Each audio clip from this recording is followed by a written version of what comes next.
Hello. On the bench today we have a homemade 100 watt per channel Mosfet amplifier, which I made years ago, 30 years ago approximately, for a friend, and it's come in really basically for a refurbishment service, whatever you want to call it. And if I go a bit closer, you can see the two main circuit boards there. They were bought as a kit which Maplin Electronics sold in the UK, and I think they were about £25, and you've got all the components and the basic L-shaped bracket and the basic assembly instructions and testing, which was fairly simple to follow. And the original design of this amplifier was, believe it or not, started in 1979, when it was originally a 50 watt guitar amplifier board, and I didn't even realise power MOSFETs excuse me, existed back in 1979, but apparently they did, and that's how it all started. And then they developed it further to make it higher power, probably used higher power MOSFETs, whatever. And it's really a pretty simple circuit. There's not much to them at all. We've got the two power MOSFETs there, N channel, P channel, and a few small signal transistors, which are high voltage, obviously, because it's running at quite a high voltage. And not much else to say. Got a bias adjustment there, and the bias I think has to be set to 100 milliamps. But you can see the big toroidal transformer I had to buy, and it says £140 on it, and I don't think the transformer cost £140. I think the whole project came out at 140. And there's various other things going on in here. We've got a board over there. That's a speaker protection board. It gives you a few seconds delay when you turn the power on for connecting the speakers, and also it protects in case you get a fault on the amplifier. It will detect DC on the speaker outputs, but as it said in the instructions for making this, assembling it, whatever, they are fairly bomb-proof, and I've never known one to go wrong. The only problems I have come across with other amplifiers I've made for other people is the capacitors will go nasty after a while, go high ESR, dry out, whatever capacitors do, electrolytics, and you'd expect that after about 30 years. They were never particularly high quality in the first place, I don't think, those capacitors, so I'm going to recommend that they're replaced, but I will take them out and check them anyway. And I'm also going to, I thought these were on mica pads with heatsink compound, but they're not. They're on whatever it is, rubbery stuff, heat conducting, whatever. But so there's no need to change the heatsink compound on those, because that can also dry out and go nasty. But there is heatsink compound between the L-shaped bracket and the case and the main heatsink on the back.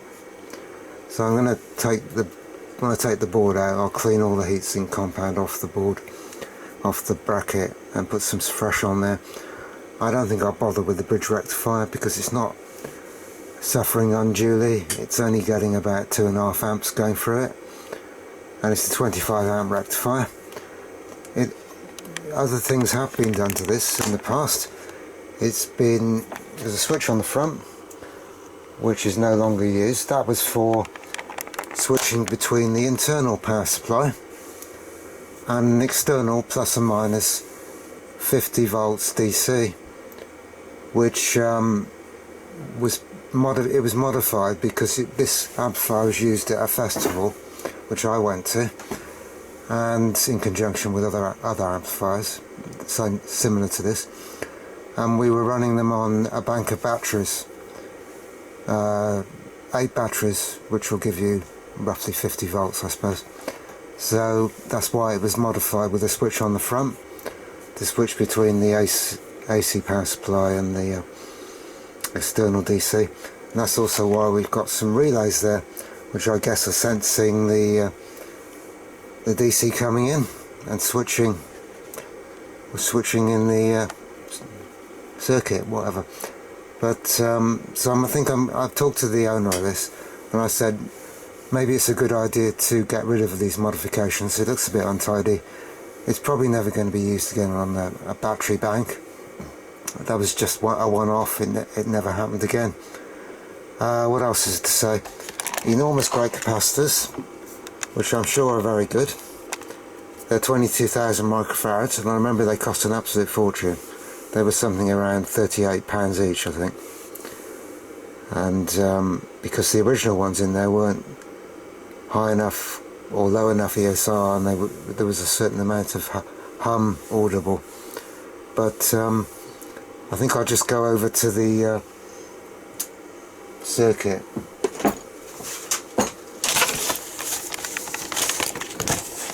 So, bloody camera. This is what you got when you bought the kit. You got this whole thing about telling you about the project, how it originated, how it works, and it runs on plus or minus 55 volts, 2.5 amps.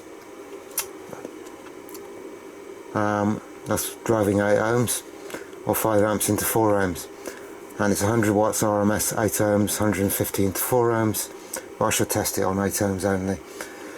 And frequency response 20 Hz, 40 kHz, THD 0.01%, which sounds good. Input impedance 47k, sensitivity 860 millivolts for the rated output. And then there's pages and pages of stuff about how it works and whatever. And there's the actual circuit. You've got input capacitor, what's that called, long tail pair or something I think it's called. I'm not too good on all this stuff, but I think it's deriving the negative half cycle, positive half cycle before it's fed to the Mosfet outputs stage. And there's a bias adjustment which has to be set for 100 milliamps. And what else can I say? Not much else to say about that. Got a usual thing in the output, Zobel network I think they call it, to stop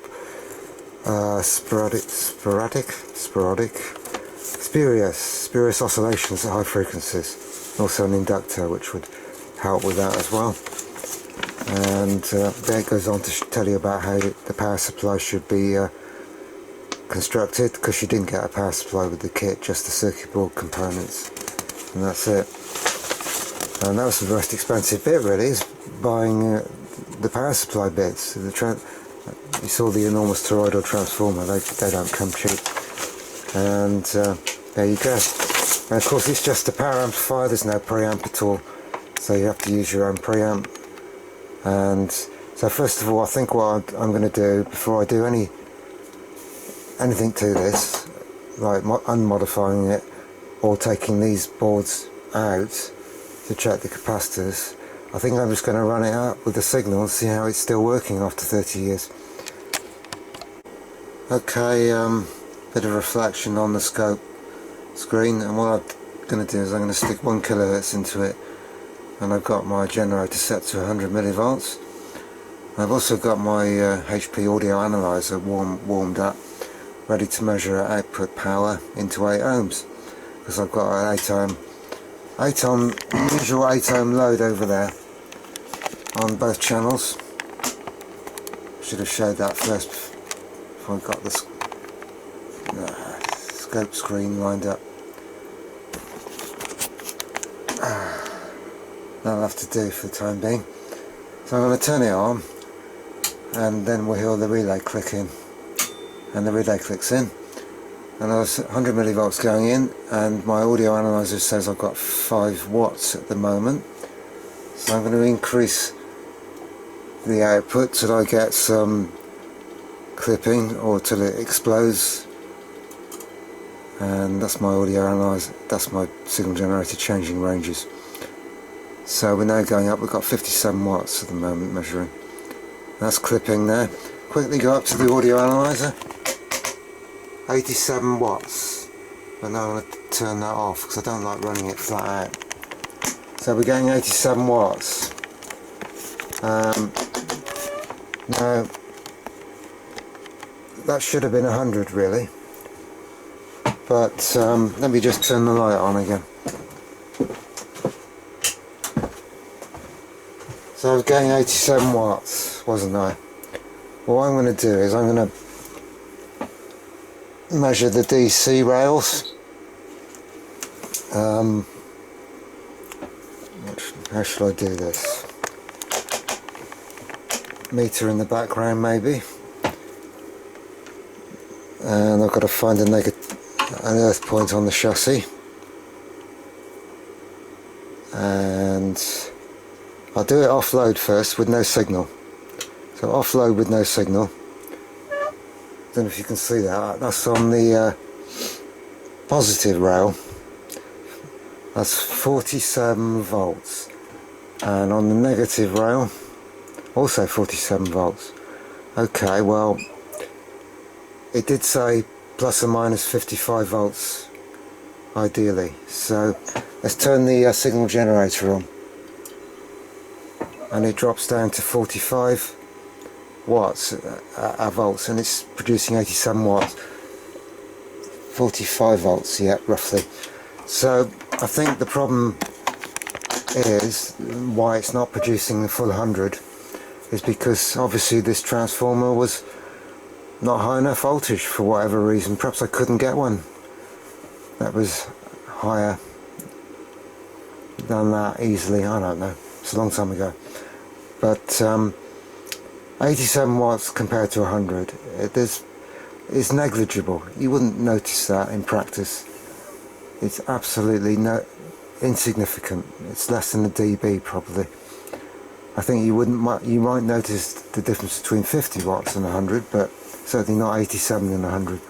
So I'm not worried about that. The main thing is it still works, and it seems to work quite well with a sine wave going in to both channels. So I think the next stage is probably to get the circuit boards out and probably test the capacitors, and I think I'll replace them anyway. And I said to the guy who owns it, it might be a good idea to put really high quality Rubicon capacitors in it, because they're going to last longer and they're going to be maybe better for audio, who knows, but whatever. So I think probably I'll just get one of the boards out. Oh yeah, I forgot to mention, well, you can see the toroidal, and you can see I've put some extra windings on. That's a good thing about toroidals transformers, you can wind your own windings. And that was basically to supply a bridge rectifier and a capacitor which runs the protection circuit and also the LED on the front panel. So that produces about 12 volts to run that circuit. Okay, both boards are out. Here's the other one. And heatsink compound I've cleaned off. That was still fairly sticky and as it should be, so probably didn't really need redoing, but once it's come out it's a good idea to redo it anyway. And there's the back of the board, which looks nice and shiny. Actually you had the negative on there, or 0 volts on there, soldered straight onto the circuit board, and the purple was the minus 50 odd volts, and red was right on there, right at the Mosfets, which is I suppose the best practice, to have power going straight to where it's needed rather than relying on track to take the current. And obviously inductance of the track may have an effect. So I'm going to pull out some of these capacitors and see what they look like. This is my way to get capacitors out. It's quick and it's easy. You just rock them backwards and forwards, and if you're lucky they will come out very easily. No soldering tools, very easy. Anyway, let's check this first one.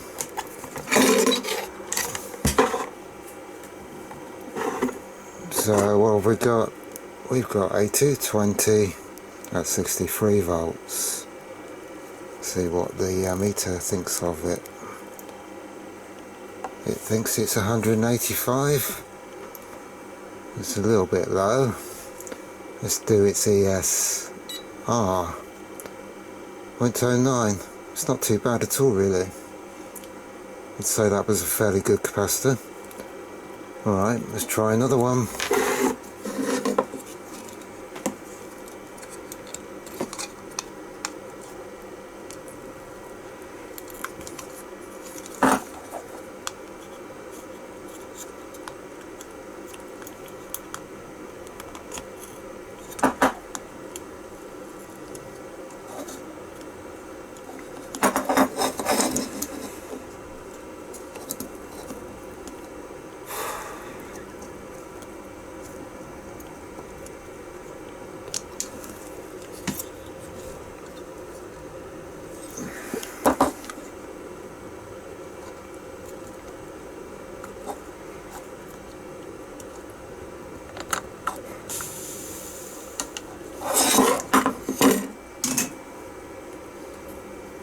Same one, same 220.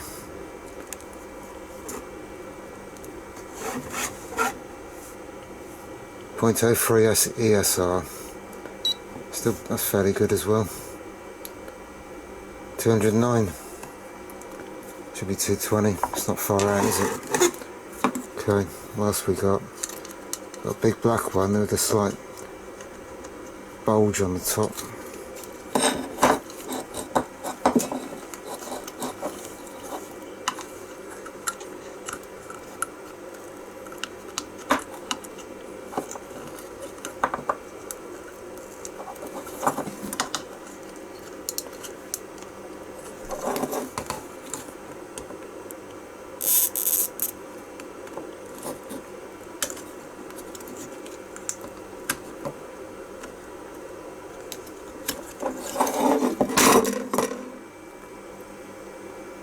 Gemcon 4750 volts.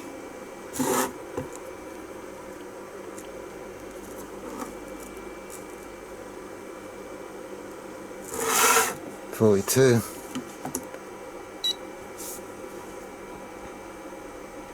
.5 ohms. It's probably about right. It's probably not too bad. I think there's only one more.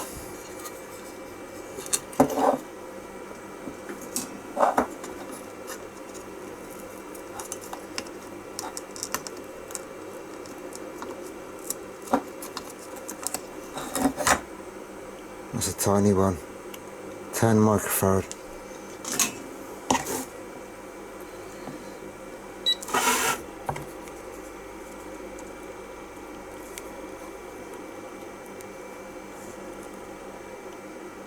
At 9.7, 1.8 ohms. I think that's fairly good as well. So I don't know really whether to buy new ones or not. I'll have to talk to the guy who owns it. So I don't think there's much wrong with those capacitors. Just got to do the other board. I won't bore you with that. Okay, this is the other 47. Was it 47? The other board. So this one's pretty awful. 24. It's only measuring 24 microfarad, and the ESR is 3.3. I'd say that's bad. That one. That's definitely bad.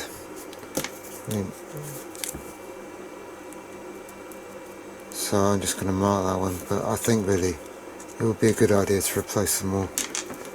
I could do the others, I suppose.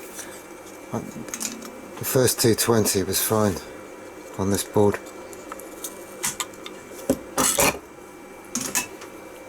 So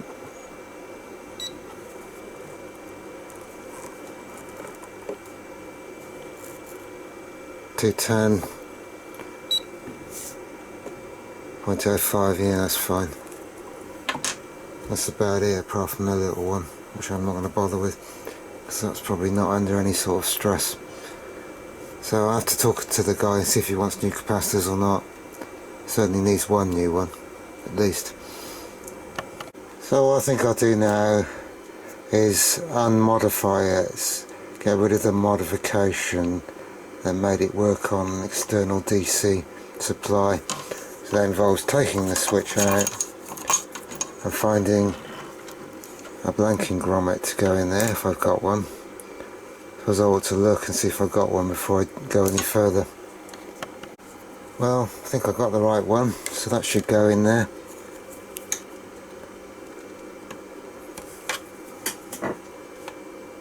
Always a bit of a hassle getting these in.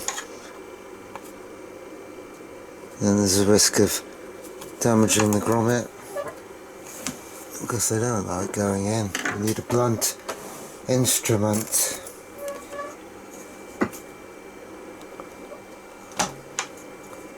That's not very good. I'm sure this is extremely boring, watching me trying to put a blanking grommet in. So I'm going to turn the camera off.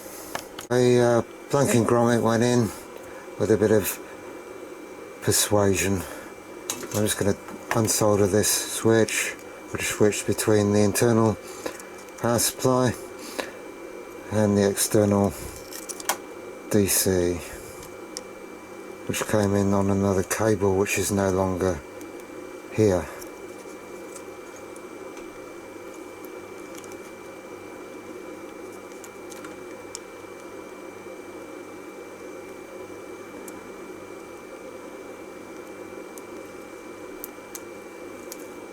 Doesn't want to solder.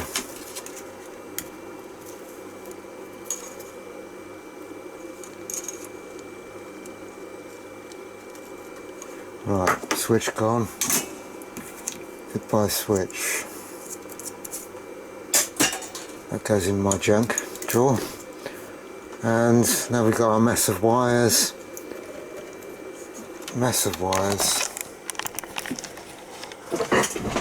What do they do, all these wires? That goes to the bridge rectifier.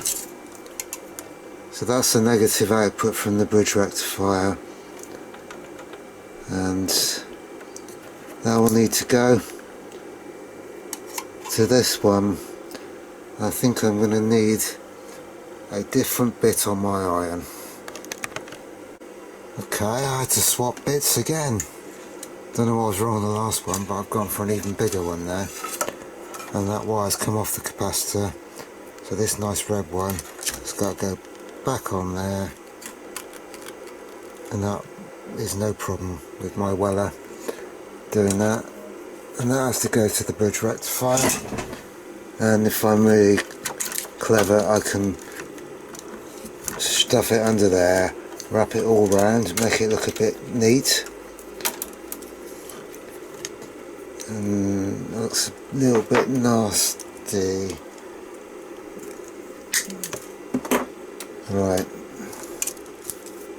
Now that goes on the positive of the bridge rectifier.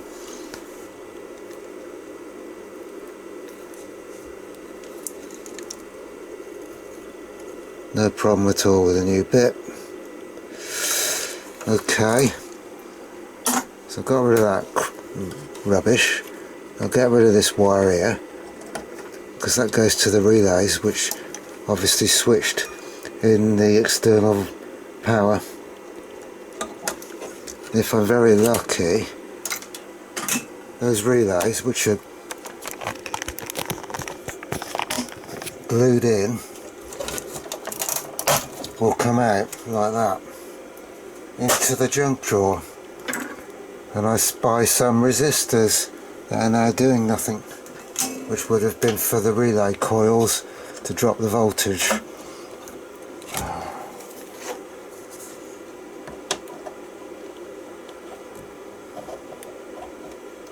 Let's got that one.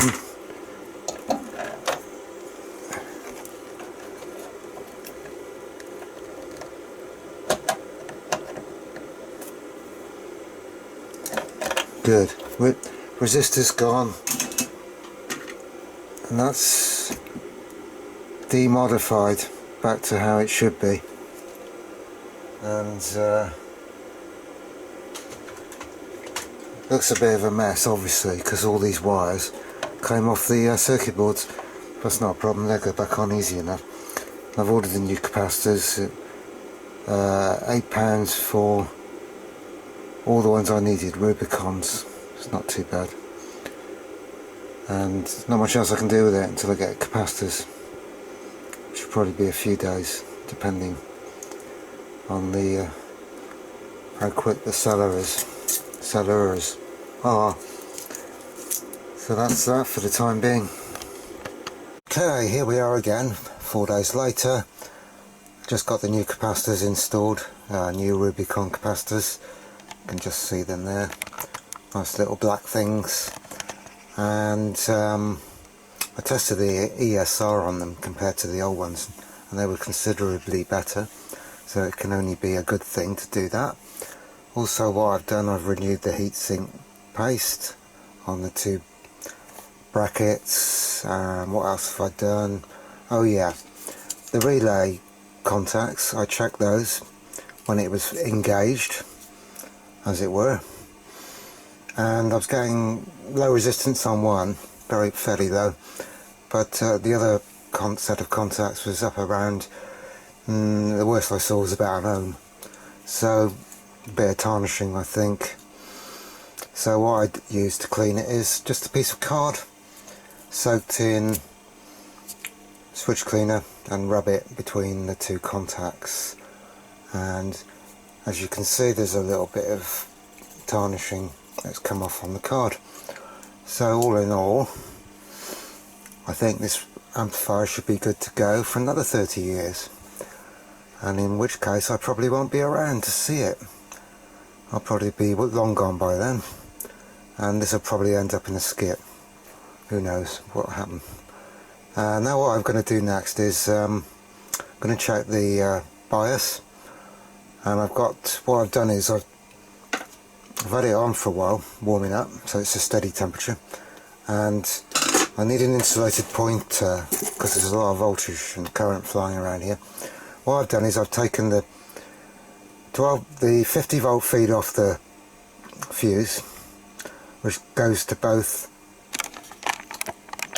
amplifiers boards, and the moment they're just shorted with crocodile clips, and I've got to stick a meter in series on each amplifier board and adjust the bias, or check it anyway, maybe have to adjust it, but I think before I do that I'm going to check the DC offset.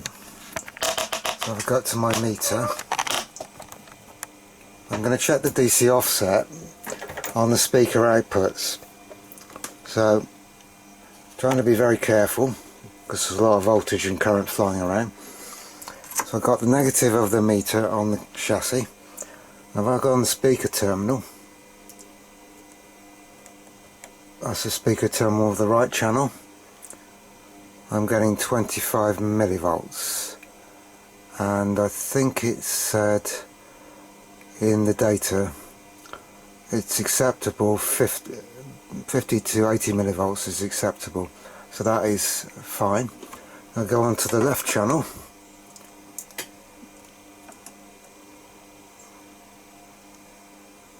and that one is also 28 millivolts, well not also, but 29 millivolts, whatever, so that's fine as well.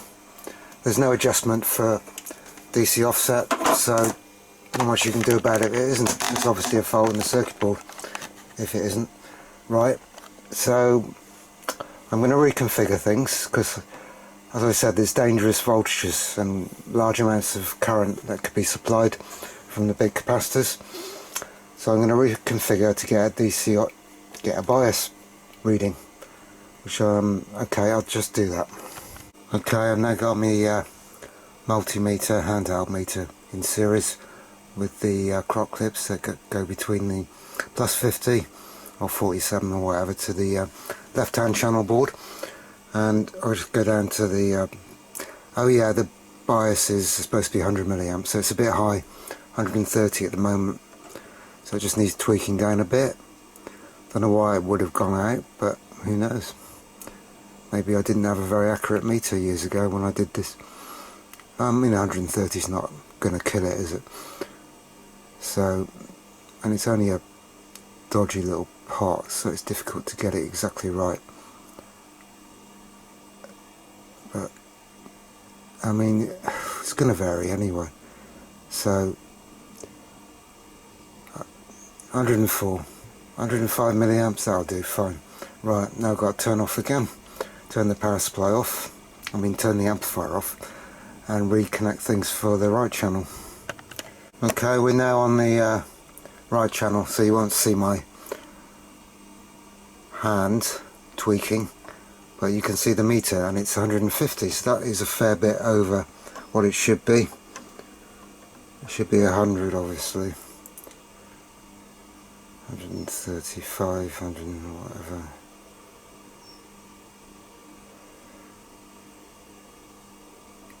I think the pot, yeah, I think it just needs a bit of tweaking, this pot.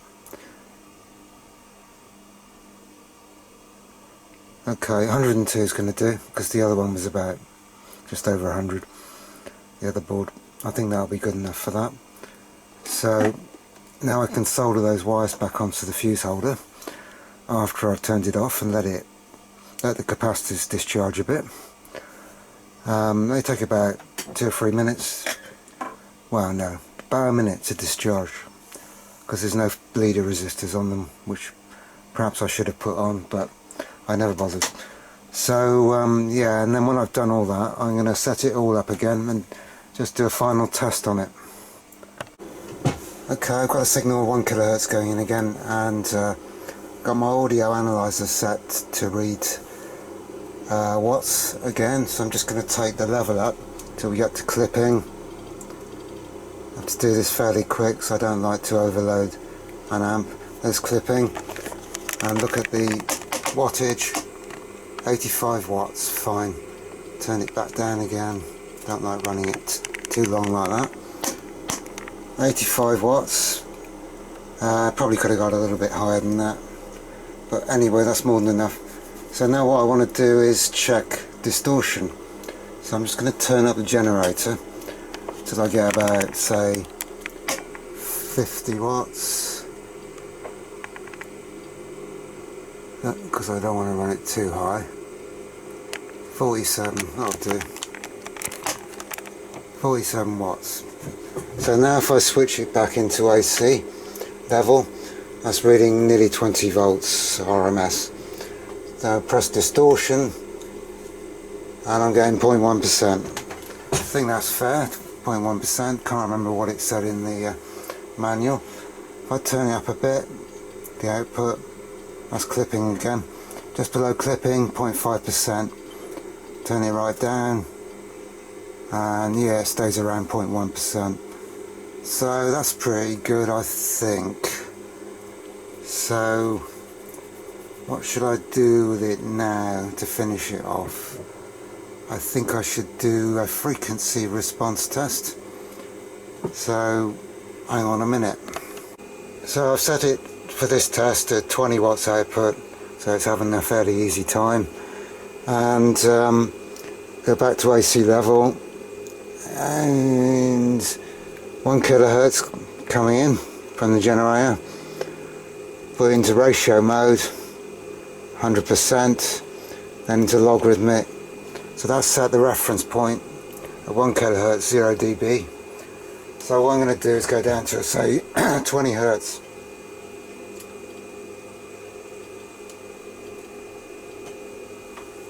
Hertz, 0.2 dB down. That's pretty bloody good if you ask me. So up we go, 30, 40, 50, 60, 70, 80, 90, 100, 110 actually, but it's nearly flat now. I'll go to the next range, 200 Hertz. It's going to keep being flat, isn't it? All the way up now. To 1 kHz, 2 kHz, 3, 4, 5, 6, 7, 8, 9, 10. Absolutely flat. 13, 14, 15. Bit high there, not 0.1 dB, nothing. 16, 17, 18, 19, 20, 30 kilohertz, still flat. 40 kilohertz, down a tiny bit. 50 kilohertz, yes, drop off there, but that's fine, that's perfect. What I might do is stick it on 10 hertz, see how it behaves at 10 hertz. Right. 10 hertz, only 0.6 dB down at 10 hertz. 0.75 dB. I think that's pretty impressive amplifier. Essentially it's flat across the audio range. It's got pretty low distortion. What more could you want? So that, I think, completes the video. I hope somebody liked it, and give me a thumbs up please, and leave me a comment, whatever. So goodbye for now, see you in the next one.